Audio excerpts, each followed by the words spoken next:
Okay, guys, members of the channel, the actual joined members, will know why I'm missing two drivers here. I've released some videos already about that. But subscribers may not know, and obviously the members are going to see this video first, but I probably will release this to the general public and subscribers because it piggybacks on my previous review of these speakers and just giving an update on to any issues that I've had. But any members should be seeing this first.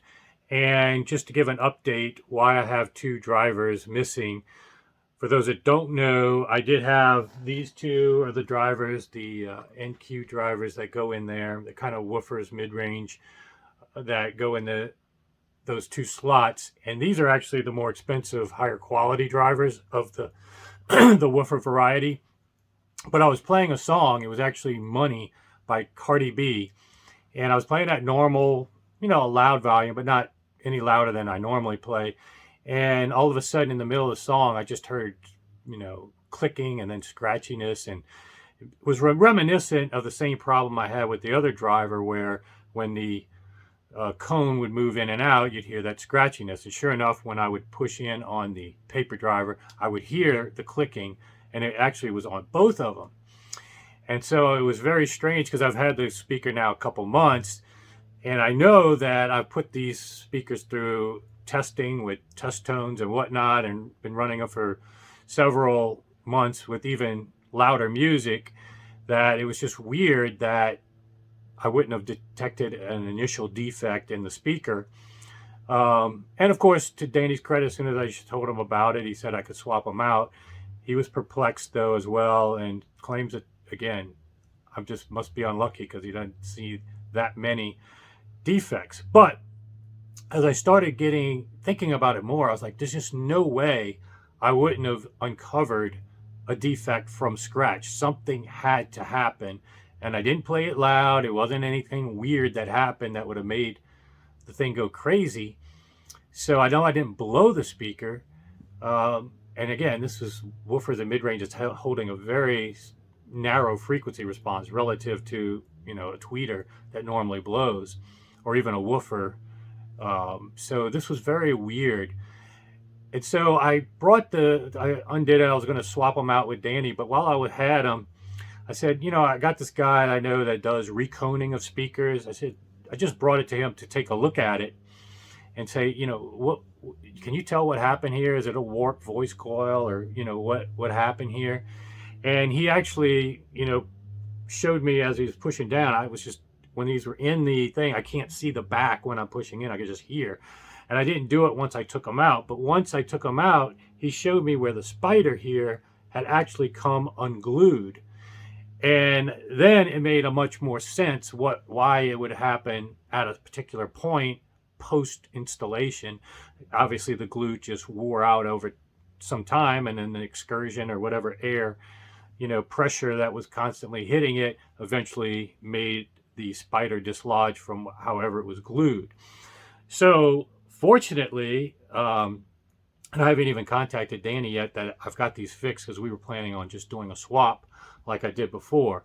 So again, to his credit, he was willing to swap them out, warranty repair. I just went ahead and let this guy for 45 bucks re-glue them. And luckily he didn't have to take off the dust cap, which opens a can of worms and everything. He was able to do shims and whatever to get it glued. So would it be better? Should I, trade this out? I'm going to listen to it and make sure it sounds fine. I've just got these back and I'm doing this video before I install them so I can show you exactly.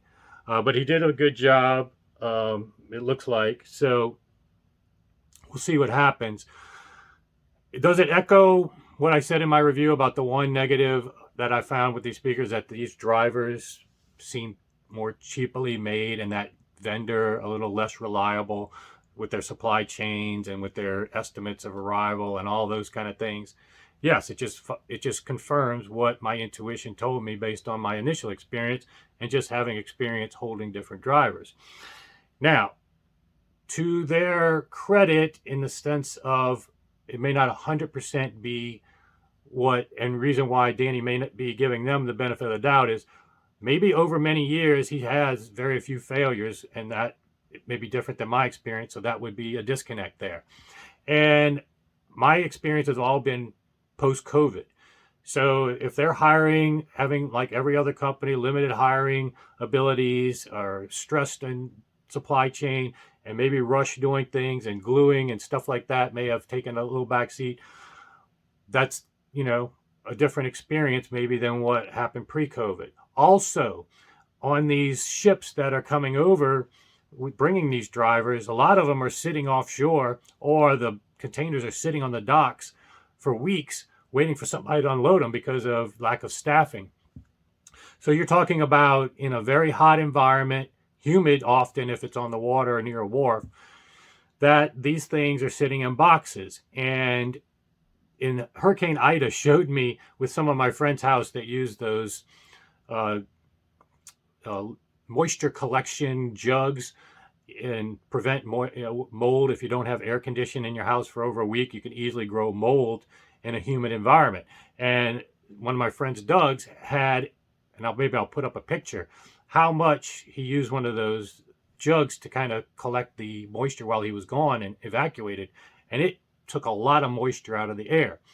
So long story short, what I kind of speculate is that these things sitting in containers in a moist environment with no climate control could impact, even if you did a good glue job, or maybe just not perfect glue job, could have deteriorated these prematurely.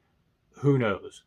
And maybe, Danny, you'll see in the future more issues with these, if that's still the issue with supply chain and delays and that vendor. But I figure I'm going to be 100% transparent with everything that occurs. And that's why, even though members have known about this earlier, I'm releasing this video to the public.